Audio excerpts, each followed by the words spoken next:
So go ahead and call the meeting to order. Can I get a roll call, please? Amy McLaren here, Jeff Gillis, Gail Thompson, Paul Oxberger, Here. Dan Parr, Here. Conrad Moore, Here. Andrea Kloppenstein, Paula Mendez, Cy Maroon, Here. Cindy Luz, here, Simon Grimm, Josh Ray, Ty Livingston, Here. Brett Tucker, Mark Lee, Dustin Sutton, Dennis Carr, Don Oliphant, Edric Meyer, Here. Daniel Court, Here. Karen Dvorsky, Kinga Kreider, here, Charles Hess, Craig Loudermilk, Here. Josh Hartman, Here. Bill E. Cheney, Here. Kofi Kitson, Jammer Robinson, here, Eric Miller, Here. Andrew Bates, and Pete Olson. Oh, okay. I think you got a new face over here, Shannon Robinson. You want to introduce yourself? Yes, I am Director of Community Engagement and Public Relations with CityLink and. Thank you. Any public comment? All right, I get a motion to approve the meeting minutes of January 21st, 2026.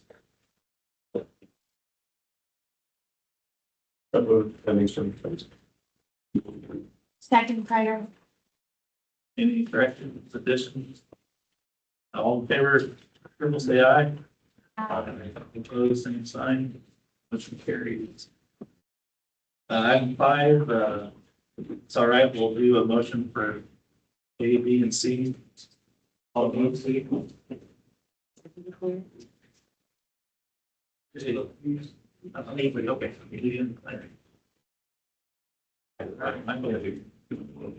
Perfect. So we have 3 tip amendments, this morning for you. The first one here is project, PC 24-03 Radnor Road. We're amending the phase 1 preliminary engineering, for Radnor Road, from Alta Lane to Little Knolls Road, with some additional work on Little Knolls Road. That is from 0.95 miles east of Radnor Road to the railroad bridge west of Radnor Road. This project is being moved to the FY 2026 program, and we're adding additional federal funding source, STBG rural funding. And then project S-26-23. This is a highway light maintenance and replacement project by IDOT, is high mass light tower foundation replacements. This is a new project being added to the FY 26 program. It's currently scheduled for the June 2026 letting. And then last but not least, project C-27-01 Sycamore Street Shared Use Path. This is Chill Coffee's project that was funded by IDOT's FY 24 local public funding award. This is for engineering right of way and construction of a shared use path along Sycamore Street from 1,300 feet west of Bradley Avenue to Benedict Street. It's being added to the FY 27 program with an anticipated March of 2027 letting. With that, I'd be happy to answer any questions you all might have. Questions? All in favor of approval, say aye. Opposed, same sign. Motion carries. Item 6, recommend the commission the FY 2027 Unified Planning Work Program. Can I get a motion to approve? Yes.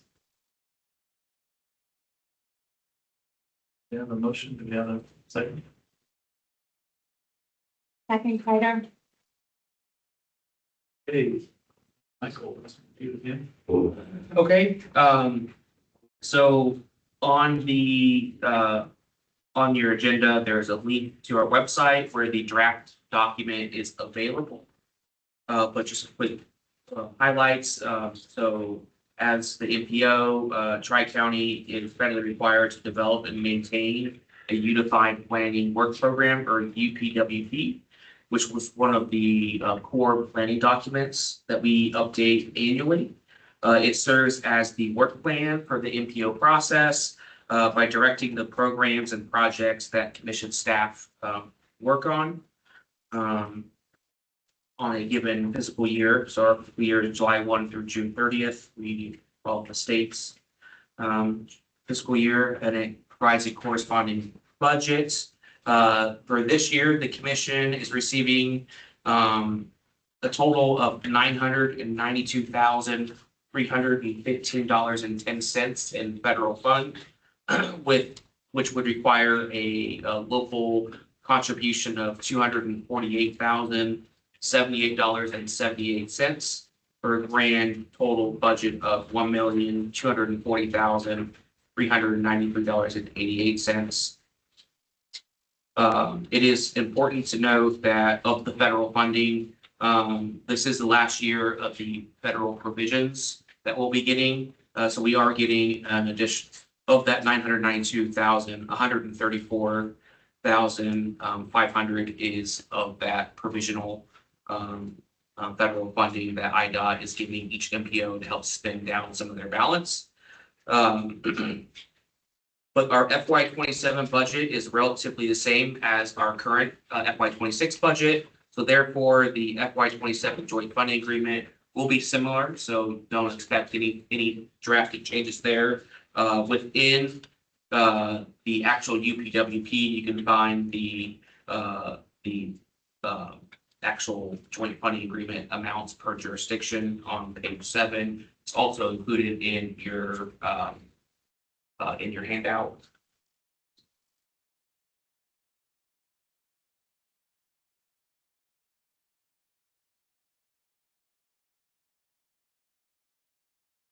Yeah, it must be a mistake. I have to fix that. Oh, thank you for pointing it out.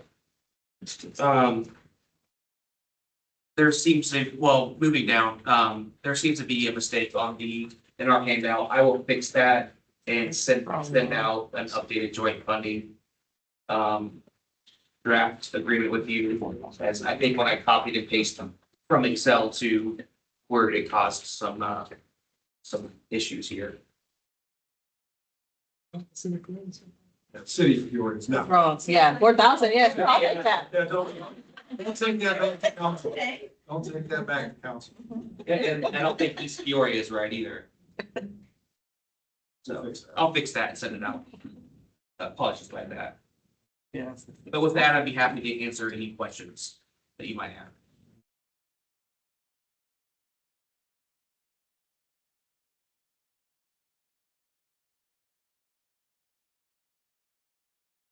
Any motions for correction or? Might as well, just note it.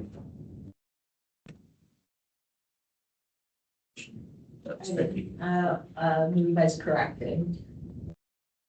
And, That section, yep. all right, all those in favor, say aye.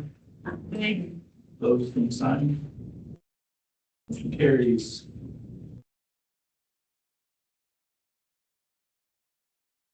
That's 16 and 17. That was just 6. We'll do 7 separately. Oh, okay. So number 7, recommended motion that FY 2027 joint funding agreement With corrections. with corrections. I get a motion?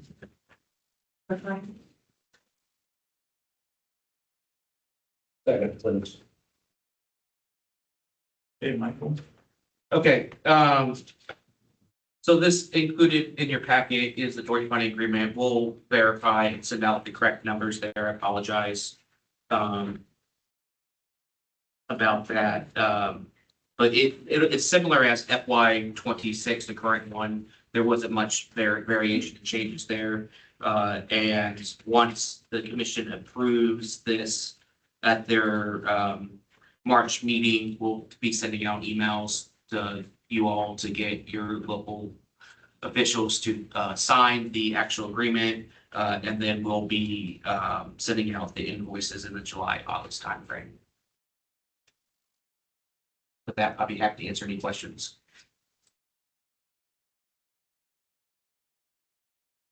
Questions? All those in favor say aye. All opposed, same sign. Motion carries. Number 8, recommend the commission the combined call for projects selection criteria. Give a motion. Second, let's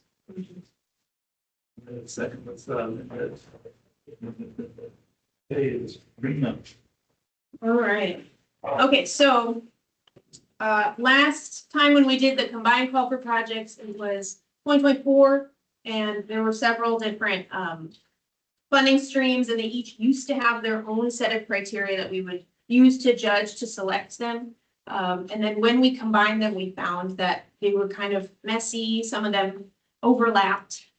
So for that reason, we are working on new criteria. So these are all of the 6 programs that we combined last time in 2024. And so we are doing the same this time. So the 6 programs are the Carbon Reduction Program, or CRP, Section 5310, that's transit specific to improving seniors and people, improving transit for seniors and people with disabilities. And then the next 3 are STBG, so Surface Transportation Block Grant. We have new construction, pavement preservation, and reconstruction. And then finally, we have Transportation Alternatives Set Aside, or TA. So we went through a significant consolidation process, again, to make sure that we eliminate redundancies, as well as including updates from our recent long-range transportation plan and the safety plan. So this is the way that we did this. The first one was we inventoried the existing criteria, what do we currently have, what did we use in the past, and then we identified the overlapping factors, what do we need to cut out that is already mentioned in there. And then we aligned with federal regulations and adopted plans. So like I said, the LRTP and the CSAP, but additionally the federal regulations along with that. And then we eliminated redundancies based on items 2 and 3. And finally, we developed a program neutral scoring framework. Okay, so this is our proposed set of criteria. There is a very long memo in your packet. So if you want to follow along, you can. The memo does have more information. So I'm going to review kind of the basics. And then at the very end, there's page 16 of 16. If you remember filling this out 2 years ago, and you want to make sure everything that was in there 2 years ago is still in there, there's a checklist for that. So I'll go through each of these, talk about what they require.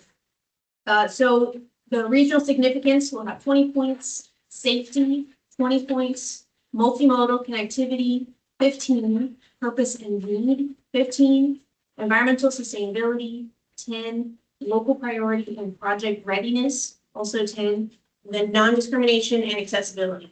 And so that all results in 100 points. So starting here, I'll review them each individually. So regional significance, project will be evaluated on their measurable contribution to the entire regional transportation system based on several factors. So as you can see, I mentioned there's 20 points in this one, and they will be judged by 4 different, no, that's 4 different sub-factors of up to 5 points. So I'll just read through them. Here's the regional system impact, mobility and accessibility benefit, economic and community impact, and then network continuity and integration. So in the packet, you can see what would give you up to 5 points, what would give you, the medium, the middle ground for each of those. And then for safety, they have to demonstrate a safety need, anticipated safety benefit. Also, we have several sub-factors up to 20 points with 5 maximum points. And I'll just it's them here. So documented safety need, anticipated safety effectiveness, systematic risk reduction, protection of vulnerable road users, and accessibility. And then moving on to multimodal connectivity. So this will be evaluated with the improvements benefiting all transportation system users. So multimodal, not just cars. And here we have up to 15 points. So bike and ped connectivity, transit and freight integration, and then traffic calming and corridor compatibility. Moving on to purpose and need. So these projects will demonstrate need and contribution to at least one of the following: way of system preservation, operational efficiency, disaster mitigation. And this one is up to 15 points. And we have several sub-factors that vary.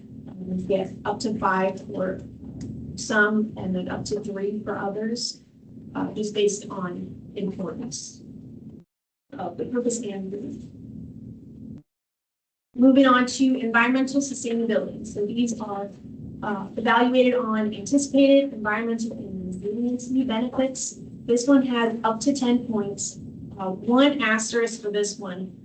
So as you can see, the sub-factors include emissions or energy reduction, stormwater and water quality, natural resource protection, and resiliency and long-term sustainability. If you have applied for the Section 5310 funding, so that is transit specific, that also allows non-infrastructure projects, and also some of the other funding streams allow some non-infrastructure or non-capital projects. And so these 3 do not really apply. You can't measure stormwater and water quality on something like, counting equipment that will be installed on a bus. That is one 5310 project that we're working through now. That's not possible. So if it's something like that, non-infrastructure projects will only be judged on the first one, emissions or energy reduction sub-factor. And that will be up to 10 instead of up to 4 points. Moving on, local priority and project readiness. So we will demonstrate local commitment and readiness for implementation. So these have all these factors up to 2 points for a total of 10. We have public involvement, plan consistency. So if there is a current comprehensive plan or other similar plan, does it list that project? Does it make sense within that context? Engineering status, right-of-way status, and commitment. And I believe this is the last one. So non-discrimination and accessibility up to 10 points. Several sub-factors here that focus on anticipated benefits to disproportionately impacted communities and improvements on accessibility. And we have consistency with these 3 acts here. So Title VI of Civil Rights, Section 504 of the Rehabilitation Act, and the Americans with Disabilities Act. So I believe that is the last one. So this is just the same slide as before, all of them together up to 100. So I will leave you to that now. Happy to answer questions. Again, this is how we have consolidated what we used to use in the past to make it more streamlined. So what's the Google application? We have not developed it yet. No, we actually won't. So our new ETIP system has the capabilities of having the project applications be in the ETIP system. So most likely that is the way that we will go. Doesn't mean it's better. We just don't know. Yeah, we're gonna test it out, see how it goes, and then if it's nice, then we'll go that route. If it's not nice, I don't think the Google went very well. We might just do a thing. I think the consolidation is a good thing. There was a lot of redundancy, so. Just one question. I don't know this, I should know this, but I don't. About 10 or 12 years ago. The reason we made some adjustments to the criteria is because it was not compatible. The systems weren't compatible. And we went through a lot of trouble to make sure that our system was, our evaluation criteria was fair and agreed upon. Have we made any significant adjustments to that criteria based on this document? Or is it just more for clarification and reducing redundancies? And the reason I say that is because this question is going to come up at the commission, the policy committee. And because the people who worked on it are still on there. So they're going to want to know that we're not changing significantly any of the criteria that we agreed upon 10 or 12 years ago. Yeah, no, so we started with a really big Excel sheet with each of the 6 programs had their individual criteria. So we wrote out those criterias and then had basically marked down an X for each program that it fell under. And then we went through from that and then consolidated down and kind of grouped things. And then we went from that and even further consolidated and grouped things to come out with this. So everything is still in there. It maybe is worded slightly different, but the meaning, everything is still the exact same. If anything changed significantly, it's section 5310, just because that project application didn't have that many questions. So they're going to have a significant more questions just because we realigned it so that this application would work for all programs. But the same questions are there. Criteria. The other request, real quick, if whatever system we use, if it can show you your points as you go, right? Last time you had to kind of keep track on the side with the Google Forms, right? Previously, we did the Excel. At the end, you kind of knew where you sat and had an idea of the regional significance, where you had to order Yeah, to compare projects. I'm hopeful we can do that in the ETIP, but I'm not sure. So we'll see. I can't promise that. But if we do a fillable form, we can do that for sure.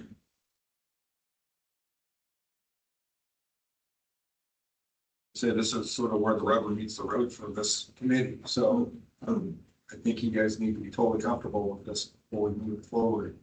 If there's any questions, now's the time to ask. So, maybe you can, well, I don't know what the timing is on this, but you know, this is a significant change here. Not significant change, a change that has some impacts.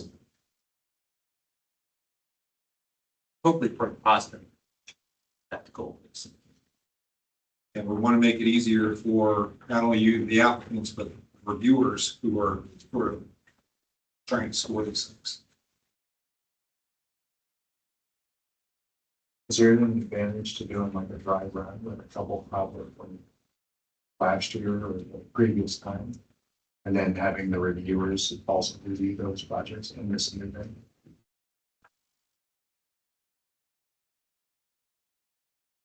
Yeah, we could do that. We have, I mean, if you're trying to avoid some debacle once you release it, might be worth time. well, the one issue with that, I guess, would be some of these questions wouldn't have been answered. Just because the carbon reduction question was only required for CRP, and now it'd be required for everyone. So we made it where everybody would have to answer the same questions and be evaluated on that. So we wouldn't be able to evaluate we'd only be able to, there'd be some we wouldn't be able to evaluate on, so I'm trying to say, some of them weren't reviewed in that way. That makes sense.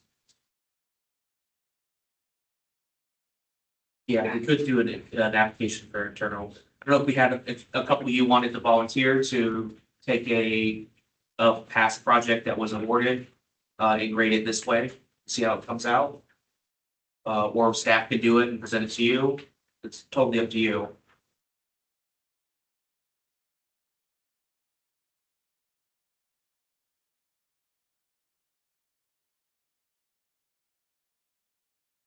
I guess I would say maybe you just have to do dry run just to see, because if you're getting numbers that are way off base compared to what you got previously, don't you get the information to have. And we can do that, present it at the next meeting, let you know the results. So we'll table this until next meeting. Give you the kind of the drive run results. That sound appropriate for everyone? Does that produce any delays in our current schedule for STBT program?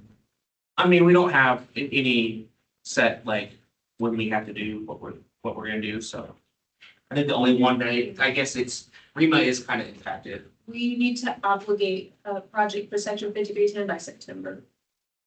So we just have to work towards that. We can do the timeline numbers for that. Number off the top of my head. So it's FTA, so it's by application, it's obligated. But well, by application from us to the FTA, it's obligated. Yeah.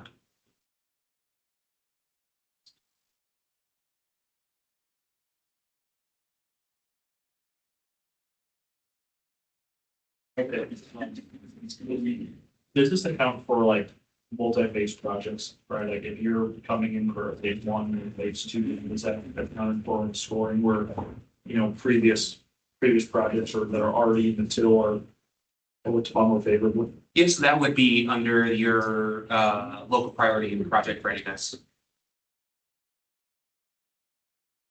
We don't typically fund phase one, Yeah. phase two, it'll need to be the phasing of the construction project. Okay. But I mean, if there's multiple phases of the project, it would be, Yes, okay. yeah, that would be.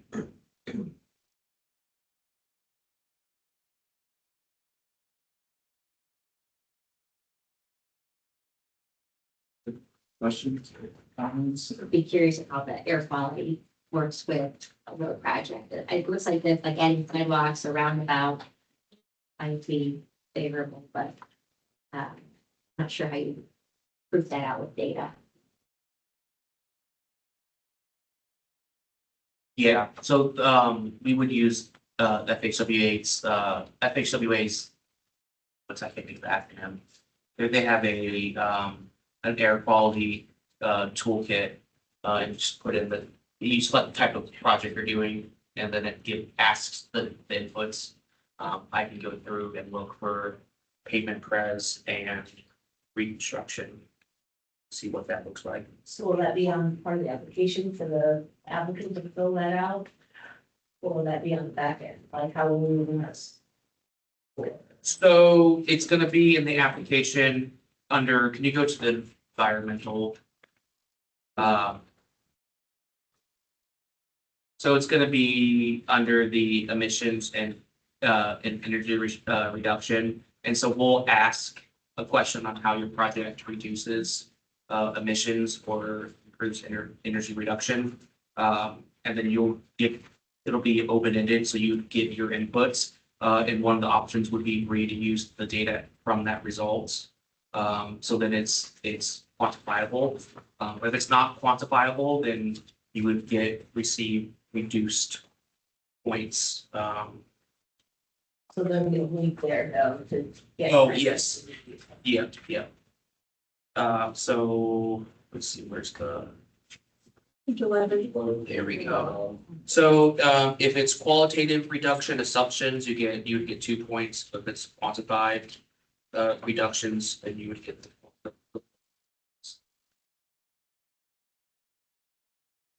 The application, ready to go. No, it's just this criteria. Okay, this is criteria. Yep.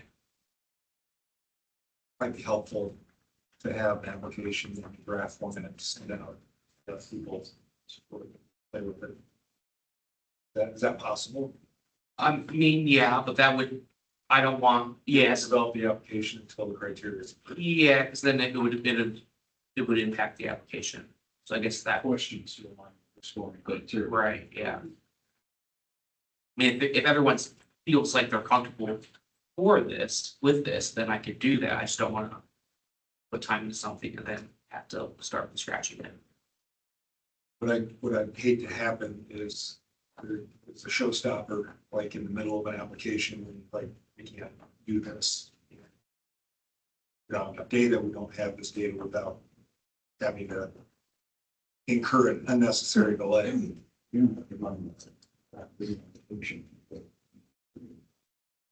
No, just I mean, so everything that we presented here is nothing new. It's everything it's what we currently use. It's just consolidating and putting it all in one.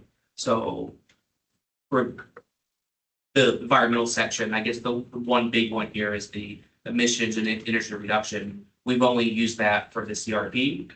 So adding that to all the other programs, that would be the biggest new thing, I think.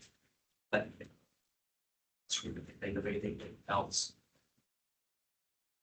So is there a reason why that's more points on the rest of them, that's in this criteria and that section? It just seemed the most relevant to have the biggest. I mean, if you guys feel the points should be different, we can adjust those. That's just what staff initial thoughts were. Yeah, based on prevalence and. So if you all feel like we should adjust those numbers on any section, by all means, we're not married to any of those numbers. It's kind of our staff's initial stab at looking at prevalence and what we thought worked the best. Rima, could you email this out, the slideshow for everybody? I tried to find it in my little memo thing, the team sheet, but that would be, I think, helpful to kind of look at the points and then see how they all.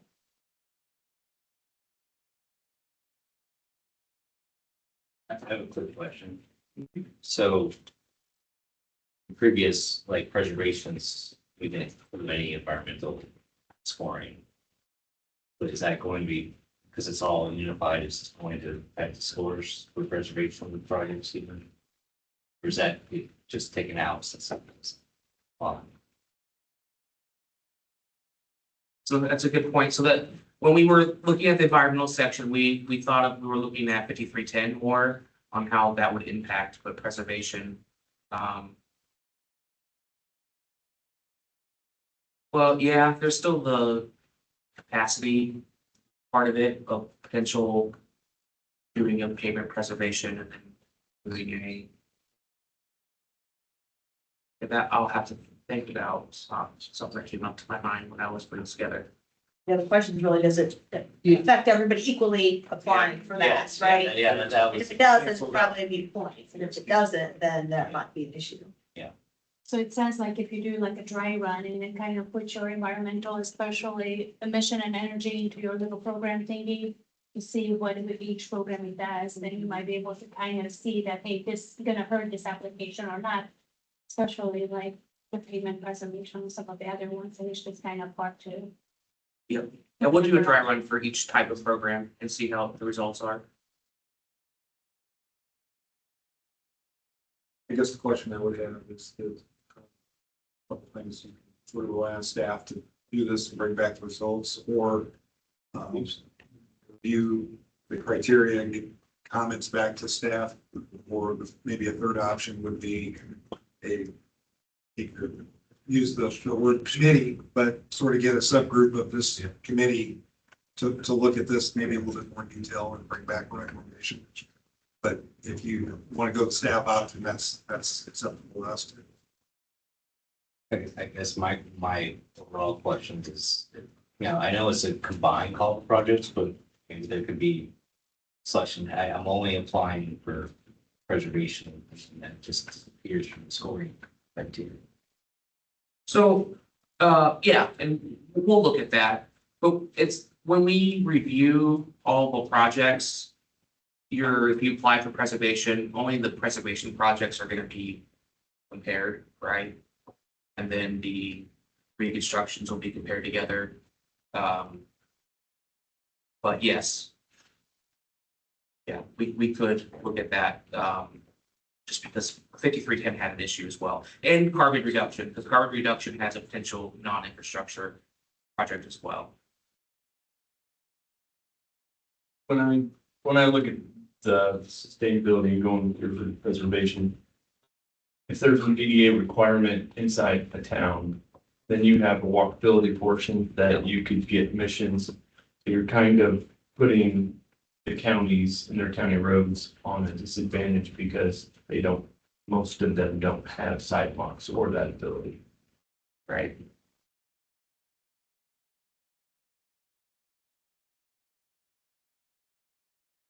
Yeah. Yeah, okay. Let me think on that and I'll present something back to you guys next month.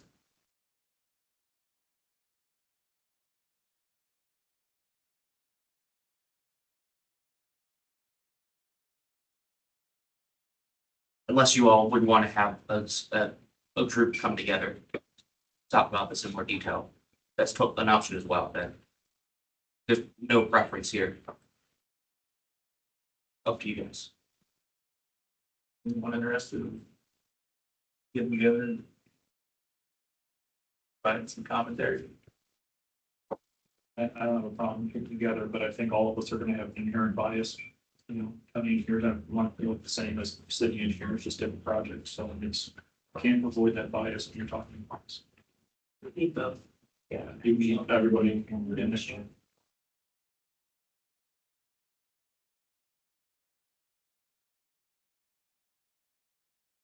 Guess we'll look for staff then. Sure.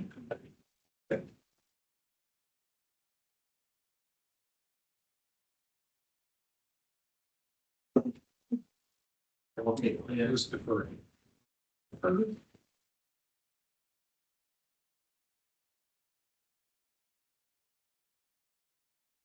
Anything else on that? No, it's updates. Have, NPO certification reviews. Yeah, so included in your handout is a letter from the FHWA and FTA. So the FHWA and FTA has jointly initiated their certification review of our transportation planning process, which is federally required to occur at least every 4 years. Our last certification review happened in the meeting was in March of 2022, and then was finalized in May of 2022.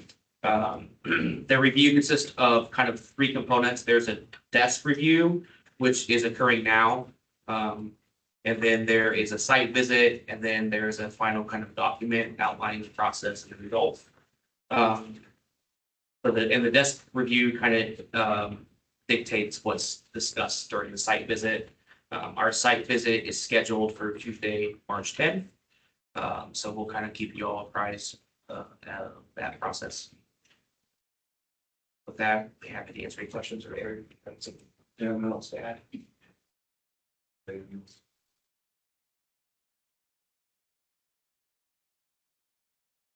Hey, IDOT Special Programs Assistance Conference. Yep. Last but not least, included in your packet is a flyer for IDOT. So their Special Program Assistance Conference has been scheduled, and for the Peoria area, it's scheduled for May 13th through 14th at the Peoria Public Library North Branch.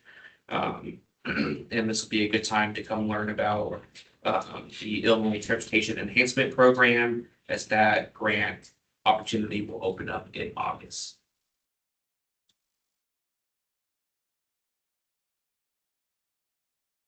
Michael, IDOT updates, local roads. Yeah, so you already mentioned spec, but it's worth noting that there will be one-on-ones as well for you to meet and talk specifics of your projects for your applications going forward. IDOT is also doing a flagger training, so talk to us if you're interested in doing some flagger training. Oh, yeah. Where would the flagger training take place? There are several locations, if in one in Peoria, one in Ethel County. Location, there's several different days. But, there are some coming up here in March.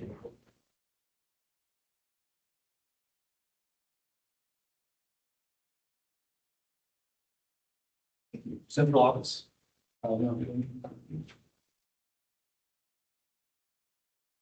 Anyone from FHWA? All right, under other, we got a couple extra items. OMA training. I think Lori would have emailed anyone that needs to do their training and get their certificate. You need to email that certificate to Lori. Have an SS4A update. Yes, so we've been hearing through the grapevine that DOT might release SS, the Safe Streets for All, SS4A, NOFO as early as next month. So this is a discretionary grant program with funds available for both planning and implementation projects with the goal of improving roadway safety for all end users. So in the past, Tri-County applied for, then like from REMA, and was awarded a $500,000 grant to do a comprehensive safety action plan. You all adopted that plan last summer. Now that we have the comprehensive safety action plan, which I will now refer to as CSAP, we are now eligible to apply for implementation dollars for projects. So this is a highly competitive grant. Last year, only one was awarded in the entire state. So we are sort of beginning, if you want to, the NOFO isn't out yet, we want to sort of bring this up early and start having conversations with you all to make sure that you have time to think about if you want to apply and to give yourselves time to prepare. The CSAP itself, which lists a bunch of priority corridors, is available on our website. So you're welcome to check that out if you can't remember what all of your priority corridors are for your counties. We've also put together a list of the top 10 priority projects in the region. So this is a regional list. Again, there's top projects for each of your counties. We just put it together as a handout to, spark your memory to see if there's a competitive project. The highlighted rows are projects that also align with our regional transportation priorities. Does not mean that you need to apply for regional transportation priorities. It's just sort of an FYI as you're thinking about your project narratives. So given the competitiveness of the program, I think it makes sense. It might make sense to choose as a region to only apply for one project. It's not our role to tell you if you should apply or not to apply, but we would be happy to facilitate conversations between interested municipalities. If you want to get a sense of who else might be pursuing this and, consider that as you make your determinations, if you want to put in the staff time to put together an application. We know that these are rather rigorous and somewhat time consuming. And so we just want to make sure that we're helping you all with those conversations. This is our first really competitive discretionary grant project or program that's likely going to be coming out since we established our regional transportation priorities. That being said, Tri-County, as an entity, we're still sort of figuring out what our role should be with supporting these projects or facilitating conversations. So we'd be happy to hear your thoughts about what role we can perform or how we can assist. In the meantime, wait for the NOFO to come out, but staff is going to begin reviewing the last couple of years of successful implementation projects to sort of see if there's any additional information we can glean about what might make a successful application. And then, of course, this item will be discussed with the safety committee. Are there any, since there's only one was awarded statewide, is there any, are there any in our safety plan? We look into that. Maybe there's something that can affect multiple jurisdictions that could be like a regional, like not just East Peoria or Peoria County or whatever, something that like a systematic type of improvement that we can do on multiple jurisdictions and have a stronger application. Mm-hmm. I think that's why we're gonna look into the award projects to see what sort of projects will Yeah, so if you help. The other thing is that there's also planning and demonstration money that's maybe easier to get. So if you have any ideas on a safety planning project or a demonstration project, think about that. So having spent through administration project, the biggest thing to keep in mind is you can't build anything permanent. So we're restarting a road in Urbana from 4 lanes to 3 lanes to 5 lanes, but I can't fix any ADA ramps and I can't. The city's gonna add signs where they want to, it was complicated. We had to do IDSs to get approved, that the person, we had to educate them what we're actually doing, because they're like, these things don't work. We're gonna actually improve things. So, it was, and then it was basically, you had to do a full phase 1 and a full set of plans, so.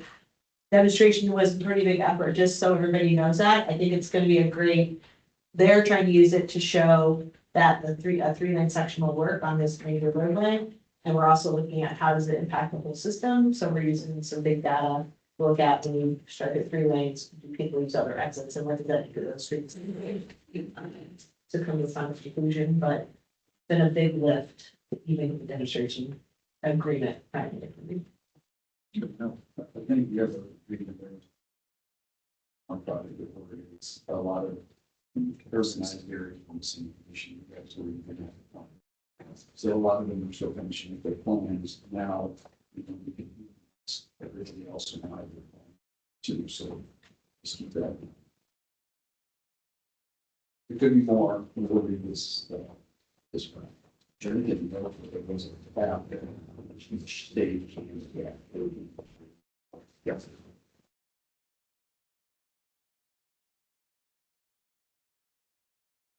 That's it, just really fast.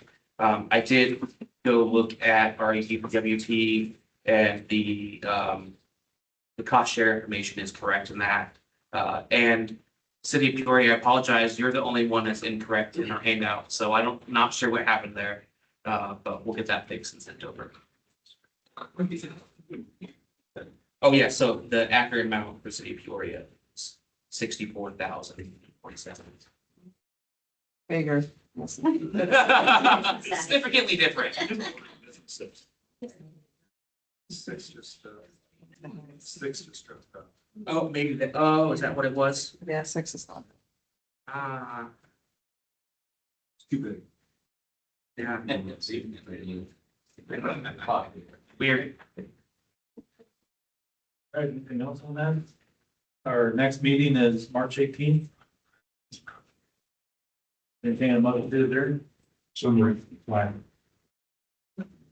All in favor, say aye. Return. No,